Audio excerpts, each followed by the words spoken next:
Relasyon. Ano nga ba ang ibig sabihin ng relasyon para sa inyo? Ano ang unang pumapasok sa inyong isipan kapag narinig nyo ang salitang relasyon? Ito ay isang commitment. Papasukin mo ang buhay ng isang tao. Kayo ang magdadala sa inyong relasyon. Sa bawat isa, hindi po pwede ang iisa lang. Kailangan dalawa kayo magdadala ng inyong relasyon.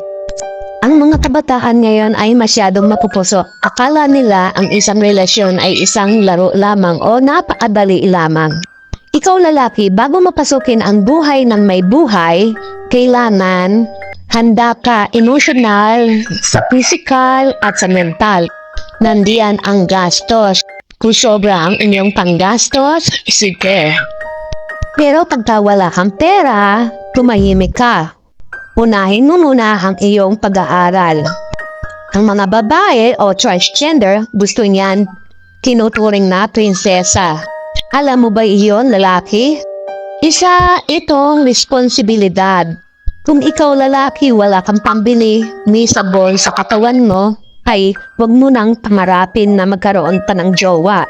Ang unahin mo o isipin mo ang kinabukasan mo.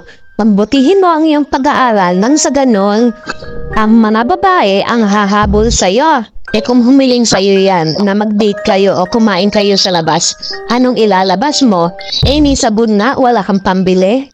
Kaya kayo, kabataan, huwag masyadong mapupusok. Isipin niyo muna kung ano ang ibig sabihin ng commitment at relasyon. Kasi papasukin niyo ang buhay ng isang tao. Ang relasyon o commitment, hindi laro. Malalim ang ibig sabihin niyan. Kapag nandun na kayo at pinasok ninyo ang buhay ng isang tao, humanda kayo sa magiging resulta ng inyong relasyon.